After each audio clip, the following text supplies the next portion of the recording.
Okay, so as we left off, we needed to talk about what's going on at the synaptic level, right? No more talking about big, large regions of the brain or even groups of neurons, nuclei in this brainstem and cerebellum, but rather the synapse now, right? So we're going to talk about the aplesia studies. These are famous Nobel Prize winning studies in neuroscience. Work was done by Kendall in 1976. So aplesia is a sea slug, right? It's almost a tongue twister there, sea slug. Um, and this is an interesting case for studying neurons here because these animals have a very simple nervous system with just 20,000 neurons. It's a big number, but it's pretty small compared to the billions that humans have, right?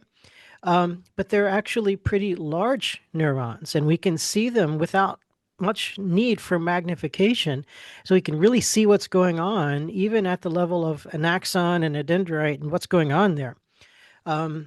So aplesias have a reflex that we want to study. It's called the Gillen siphon withdrawal reflex. And what happens basically is if you touch the siphon, right, this is part of their filter feeding process, you touch it and it withdraws, right? So simple protection reflex, right?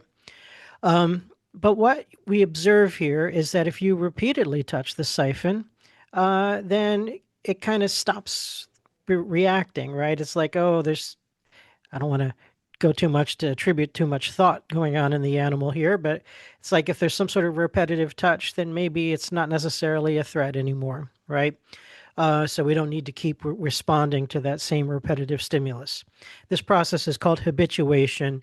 And in plain language, we can describe habituation psychologically as just sort of getting used to a stimulus to the point where you're not going to react to it anymore.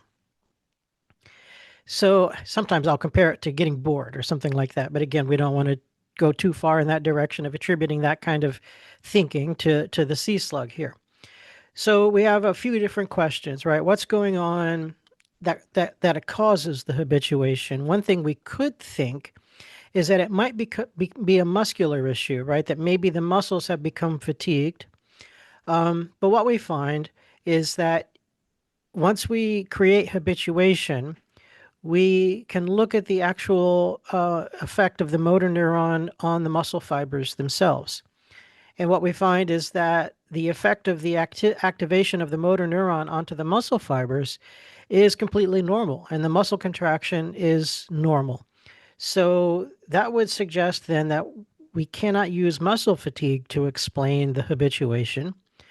Maybe it's sensory fatigue. Maybe the sensory neuron isn't responding. But actually, no, we find that if we look and see uh, that every time we touch the siphon, the sensory neuron fires an action potential just like normal. So it's not sensory fatigue and it's not muscle fatigue. So if it's not the sensory neuron that's changing and it's not the motor neuron that's changing or the muscle fibers, what else do we have that could become quote unquote fatigued here? And the idea is it's at the synapse between the sensory and the motor neuron, right? That's our basic reflex is the sensory neuron detects the touch, directly synapses onto the motor neuron, which triggers the withdrawal reflex. And if neither of those two neurons is fatigued and they're both functioning normally, then maybe the change is happening at the synapse between them. And this is what Kendall observed, that what's happening is that as part of the action potential process, and you might remember this from our earlier chapters, once the action potential arrives at the axon terminal, we want to draw calcium into the axon terminal. And this taking in of calcium through these voltage gated channels at the axon causes the neurotransmitter vesicles to bind to the cell membrane, and that's where we get that exocytosis, right? The dumping of the neurotransmitter into the synapse. So if we have less calcium intake, then that means less neurotransmitter gets released. So even though the action potential of the sensory neuron is functioning normally, it's not absorbing calcium quite as effectively into the axon terminal, and therefore it's not releasing nearly as much neurotransmitter. This is a fairly short term change, right? So, what's happening here is that over a very short period of time, We cause this habituation to work, and the sensory neuron simply just kind of gets quieter because it's absorbing less calcium, right? But if we let it relax, if we let it recover, then we'll find that the animal returns to its normal withdrawal reflex response, right? So this is just a temporary habituation that returns to something that we could call a baseline functioning if we let the animal, if we leave it alone for a while, right? We can also create, though, the opposite effect. So what we've just done is we've weakened the reflex, but we can also strengthen the reflex or sensitize it, right? So now we're making it a stronger reaction as opposed to a weaker reaction. And this is what happens if we shock the animal on the tail, so apply a small electric shock just before we touch the siphon. And so the presence of this stronger aversive stimulus here seems to do something to sensitize the reaction, right? Like maybe there's something more dangerous going on. So now we need to have a stronger withdrawal reflex. And here, what Kendall observed is that there were other neurons that can come between the sensory and the motor neuron. These are called interneurons, of course. What they are doing is they are they're releasing serotonin onto the presynaptic neuron here, the sensory neuron. And the effect of serotonin is to actually let more calcium into the cell. And then that, of course, causes a stronger neurotransmitter release as opposed to a weaker neurotransmitter release. So between these two mechanisms here, we can either increase or decrease the amount of neurotransmitter that this sensory neuron is releasing onto the motor neuron. And so again, we create short-term changes in the activity of that synapse, right? Again, it can respond. It will return to baseline if we leave it be for a while. But if we do this over and over again, we're going to see long-term changes in these cells as well. That is, they start to permanently become habituated or maybe permanently sensitized, but this research focuses mostly on the habituation business here. So what's happening here? We have some genetic changes that happen, and this now accounts for the longer term changes in these cells and in the synapse here, as opposed to these short term just changes in the absorption of calcium into the postsynaptic cell. All right. So, what are these longer term genetic changes? Well, we have to map this out. This little bit of detail here. So, this process is focusing on a protein called CREB. And CREB is short for, or it says right here, Camp Response Element Binding Protein. So that's the CREB, Camp Response Element Binding Protein. We need to figure out what are all of these different parts here, right? Well, what we're going to do here is this protein, the CREB protein, is called a transcription protein. And what it's doing is it's going to transcribe a certain gene sequence and therefore it's going to activate that gene sequence. So if you recall back to the developmental chapter when we talked about epigenetics and how we can read certain gene sequences and activate and deactivate certain gene sequences, then what we're going to do is we're going to be able to perform whatever function that sequence of DNA specifies, right? And these functions are going to turn out to be important, but we'll save that for the end. So what we're going to do here, let's talk about the version where we're going to do the sensitizations part, right? We're going to do the tail shock, and we want to sensitize this synapse. We're going to make it stronger. And if we do this again and again and again, we get the short-term change, but then further repetition creates the long-term change, right? So what's happening here? So as we've seen, we're going to have this repeated serotonin release, right? The interneuron is going to dump serotonin onto the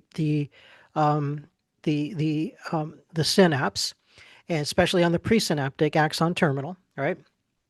And inside this, we're going to activate a receptor called a G protein coupled receptor. So the G protein coupled receptor is basically a receptor inside of the axon that responds to the serotonin, right? So as we activate this receptor, something's going to happen. We're going to cause an increase in a chemical called CAMP. So what is CAMP, right? So what's happening here is that this G protein receptor is activating an enzyme.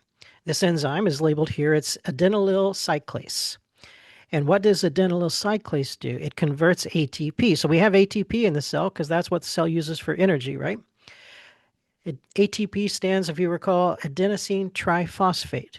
So what the enzyme adenylyl cyclase does is it converts adenosine triphosphate into cyclic adenosine monophosphate. That's what the CAMP stands for. CAMP is cyclic adenosine monophosphate. So now we have that, we have CAMP. But what CAMP does in turn is it activates a protein.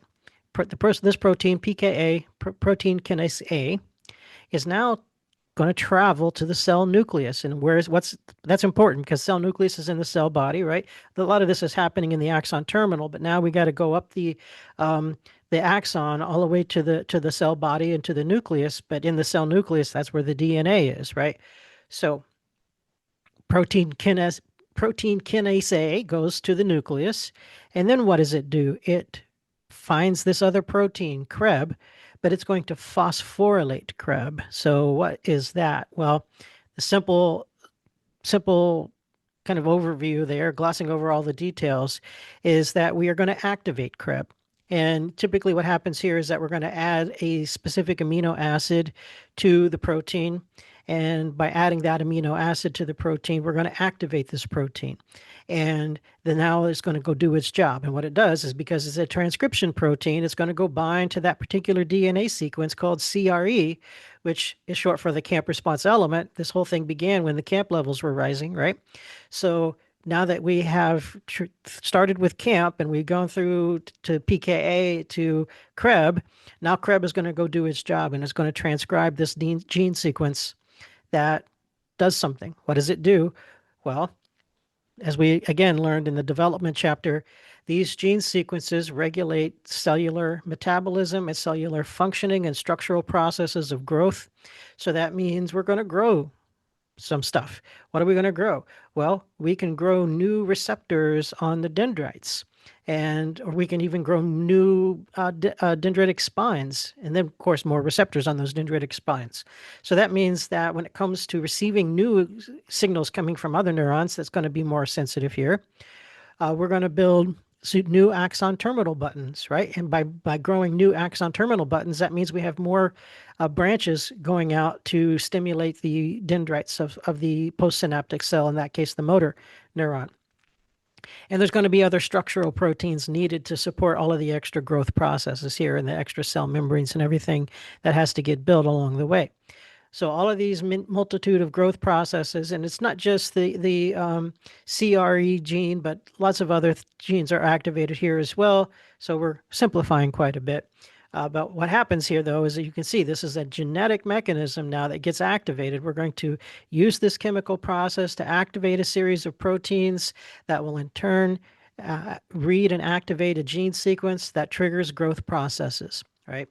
And so this repeated shocking of the aplasia will cause not just the short-term change, right, but doing it again and again and again will ultimately lead to the long-term change that we're going to need here if we want to have long-term learning and long-term memory, right? So, of course, that harkens back now to Hebb's dual trace hypothesis over the short-term reverberatory changes and the long-term structural changes. And of course, it aligns to our distinction of short-term and long-term memory, though maybe we don't want to use those terms exactly to describe what's happening in the aplasia reflex here.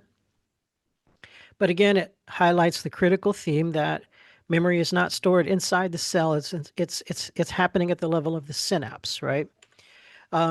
So Hebb had proposed, as we had already described, that this process is called long-term potentiation, that over the long term, repeated activation of that particular synaptic connection, in this case, we're talking about the aplasia, but we can move this to any a couple of neurons somewhere in the nervous system that are repeatedly stimulated in sequence, right, presynaptic, postsynaptic cell, that we're going to have a similar kind of process that potentiates that synapse. And that's, of course, exactly what CREB is doing, as I previously described, right? If we grow more axon terminals, release more neurotransmitter, if we grow more dendrites and receptors in one way or another, that synapse is going to become more sensitive, right? And that's the sensitization or potentiation business we've been talking about.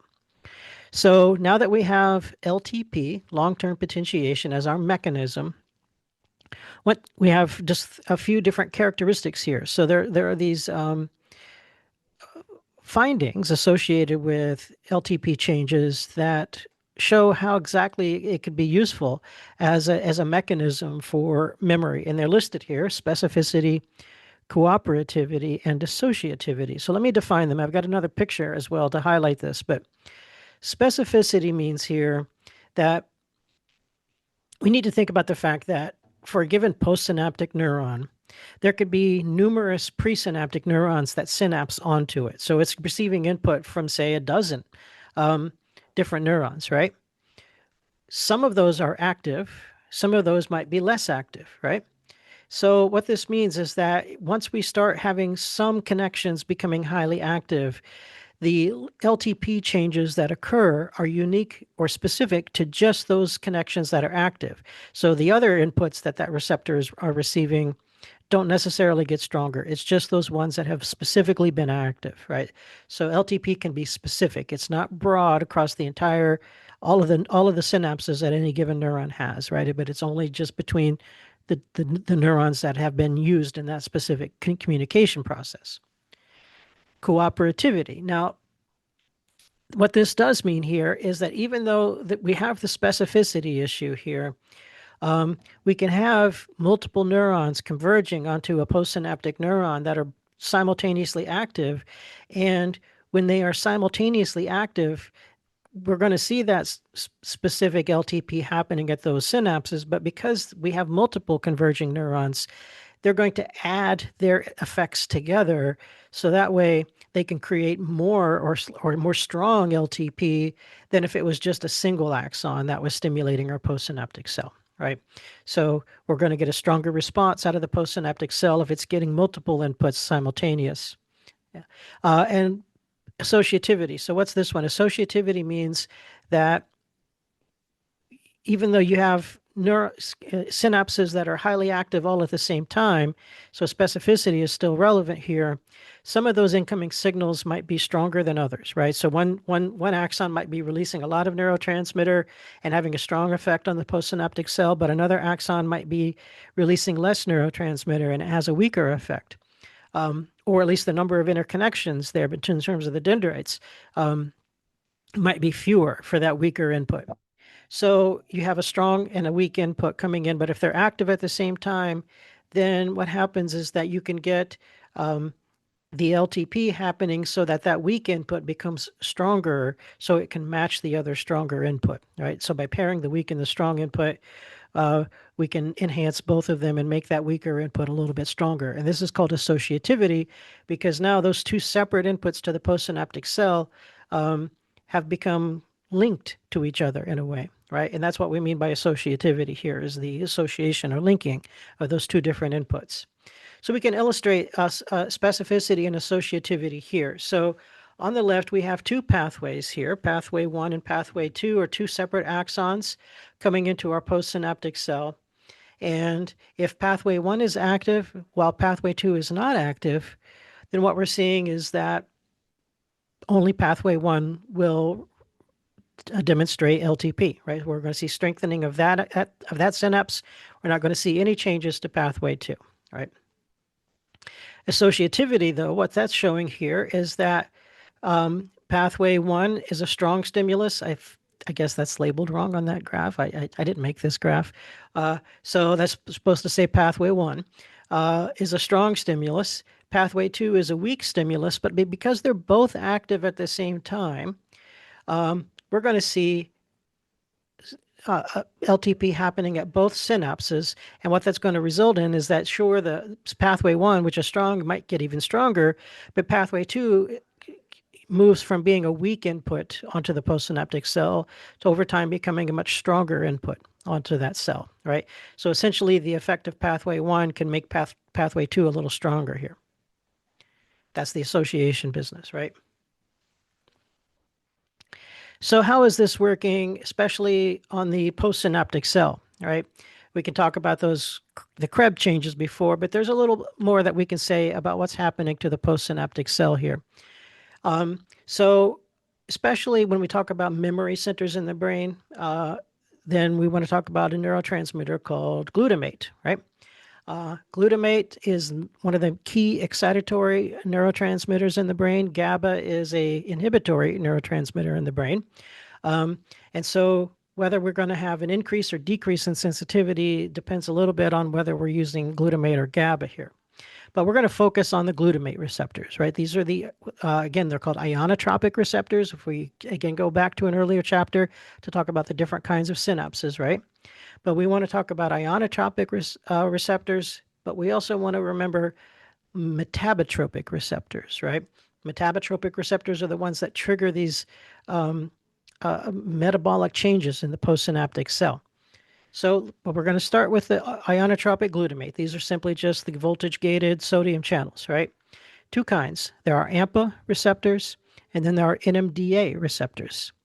So I'm going to go ahead and get to the picture here real quick. We'll come back to that text.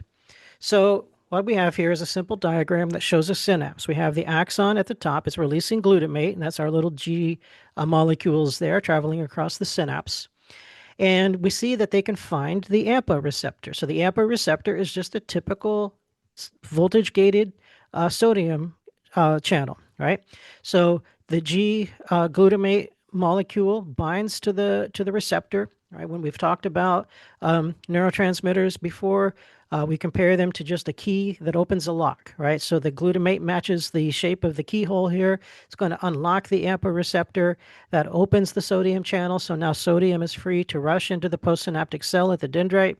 That's going to start raising the postsynaptic voltage. And if it crosses the threshold, our postsynaptic cell fires an action potential, right? So far, that's what's happening. But notice on the right, we have another kind of receptor. And this is also a voltage-gated sodium channel receptor, but it's an NMDA receptor. It's a different kind of receptor. And we see that the glutamate molecules can, in fact, bind to it, so it fits. But notice that the pathway never opens, the gate never opens because we have a magnesium ion that's blocking it. So even though glutamate might land on this thing, it's not actually doing anything. It's not letting any sodium in because the magnesium is blocking things, right? So let me come back to the previous slide, right? So that's what's happening here, right? We have glutamate excitation to the AMPA receptors, and this causes depolarization, right? We're going to let some sodium in. We're going to raise the voltage a little bit.